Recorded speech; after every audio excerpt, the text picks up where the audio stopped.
നമസ്കാരം. Farm information bureau കാർഷിക വാർത്തകളിലേക്ക് സ്വാഗതം.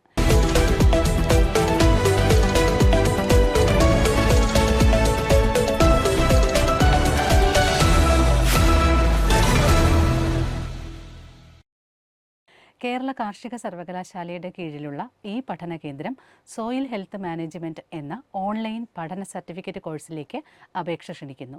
6 മാസമാണ് കോഴ്സിൻ്റെ ദൈർഘ്യം. ഇംഗ്ലീഷ് ഭാഷയാണ് പഠനമാധ്യമം. 50% മാർക്കോടുകൂടി SSLC അല്ലെങ്കിൽ തത്തുല്യ വിദ്യാഭ്യാസമാണ് ഏറ്റവും കുറഞ്ഞ യോഗ്യത. താൽപ്പര്യമുള്ളവർക്ക് www.celkau.in എന്ന വെബ്സൈറ്റിലെ ഈ കൃഷി പാഠശാല മുഖേന രജിസ്ട്രേഷൻ ചെയ്യാവുന്നതാണ്.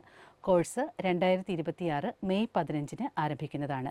ജൂൺ 15 ശേഷം പുതിയ രജിസ്ട്രേഷനുകൾ സ്വീകരിക്കുന്നതല്ല. സംശയങ്ങൾക്ക് celkau@gmail.com ഇമെയിലായോ 0487 2438 567 8547837256 എന്നീ ഫോൺ നമ്പറുകളിലോ ബന്ധപ്പെടാവുന്നതാണ്.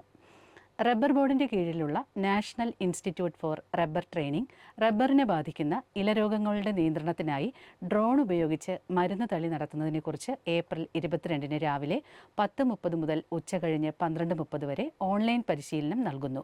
കൂടുതൽ വിവരങ്ങൾക്ക് 6238092175 എന്ന നമ്പറിലോ training@rubberboard.org.in എന്ന ഇമെയിൽ വിലാസത്തിലോ ബന്ധപ്പെടുക. കാർഷിക നിർദ്ദേശം: വേനൽ മഴ നന്നായി കിട്ടിയ സ്ഥലങ്ങളിൽ തെങ്ങിൻ തൈ നടാൻ പറ്റിയ സമയമാണ്. തവാരണകളിൽ തയ്യാറാക്കിയ തൈകളെ തിരഞ്ഞെടുക്കുന്നതിന് പ്രത്യേക ശ്രദ്ധ ആവശ്യമാണ്. 9 മുതൽ 12 മാസം വരെ പ്രായമായ നല്ല ആരോഗ്യമുള്ളതും രോഗബാധ ഇല്ലാത്തതുമായ തൈകളാണ് തിരഞ്ഞെടുക്കേണ്ടത്. 9 മാസം പ്രായമായ തെങ്ങിൻ തൈകളിൽ ചുരുങ്ങിയത് 4 ഓലകളെങ്കിലും ഉണ്ടായിരിക്കണം. നേരത്തെ മുളച്ചതും നേരത്തെ ഓലക്കാൽ വിരിഞ്ഞതുമായ തൈകൾ വേണം നടാൻ തിരഞ്ഞെടുക്കേണ്ടത്. 1 മീറ്റർ നീളവും വീതിയും ആഴവുമുള്ള കുഴികൾ വേണം എടുക്കാൻ.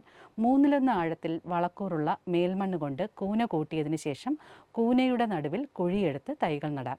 മഴക്കാലത്തിന് മുമ്പ് 1% വീര്യമുള്ള ബോഡോ മിശ്രിതം തളിക്കുന്നത് വഴി കൂമ്പ് ചീയൽ, ഓല ചീയൽ, മഹാളി എന്നീ രോഗങ്ങളെ പ്രതിരോധിക്കാൻ കഴിയും. കാർഷിക വാർത്തകൾ സമാപിക്കുന്നു.